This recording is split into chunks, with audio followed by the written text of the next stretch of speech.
In 1983, Kevin creates a virtual universe known as the Tron system. Part of this system is known as the grid, which is an environment where experimentation can happen much faster than the real world.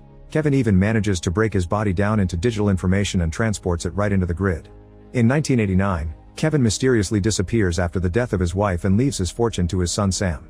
In 2010, Sam finds his father inside the grid, but Kevin has to sacrifice himself to save his son. Now in 2025, the companies Encom and Dillinger Systems are fighting for control of the grid.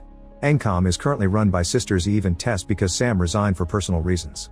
The CEO of Dillinger Systems is Julian, who wants to restore the legacy of the Dillinger family. In the grid, a program named Ares is put through constant training. He fights all the programs that attack him at the same time and shows remarkable skill in defeating them all without any difficulties. One day, Ares wakes up to discover that his disk has received an upgrade. Suddenly a big face appears in front of him, introducing himself as Ares' creator. It turns out Ares was created by Julian to be security software for Dillinger Systems. Julian calls Ares his master control.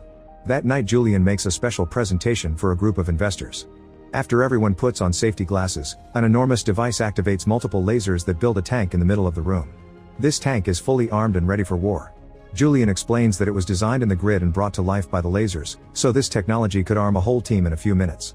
He also says that they could produce the soldiers themselves and opens the tank to reveal Ares, pointing out that he's super strong, fast, and intelligent. Ares is also proprietary and completely expendable, making him the ultimate soldier. He needs no water or food, and he doesn't bleed. If he's defeated during battle, Julian can just make another one. He also promises that advanced fail-safe mechanisms are in place to avoid losing control of him. At that moment some thunder can be heard and Ares does a quick scan to conclude that it'll rain soon, which makes everyone laugh. All the investors are very impressed by the presentation and look forward to working with Julian. After the investors leave, Ares goes outside and admires a firefly in the rain, since he never experienced nature before. Suddenly Ares and the tank dissolve on the spot, and it's revealed that programs can only last 29 minutes in the real world. Julian's mother Elizabeth warns him that deceiving the investors is a terrible idea, but Julian is certain that he can find the permanence code, which should allow programs to stay in the real world forever.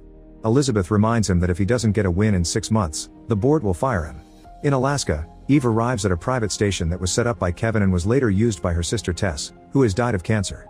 Eve watches an encouraging message that Tess left her on the computer before she's joined by her friend Seth. Tess spent a lot of time searching for the permanence code in Kevin's old files, and now Eve and Seth will continue her mission. After 4 days of living in that freezing environment and searching dozens of old diskettes, the duo is excited to finally find a mysterious code shaped like a double helix. To test it, they design an orange tree in the grid and bring it to real life with lasers. Then they keep track of time and are happy to confirm that the tree stays up after the 29 minutes pass. Meanwhile Ares returns to the grid quite shaken. He can't stop thinking about Julian's speech and how he was treated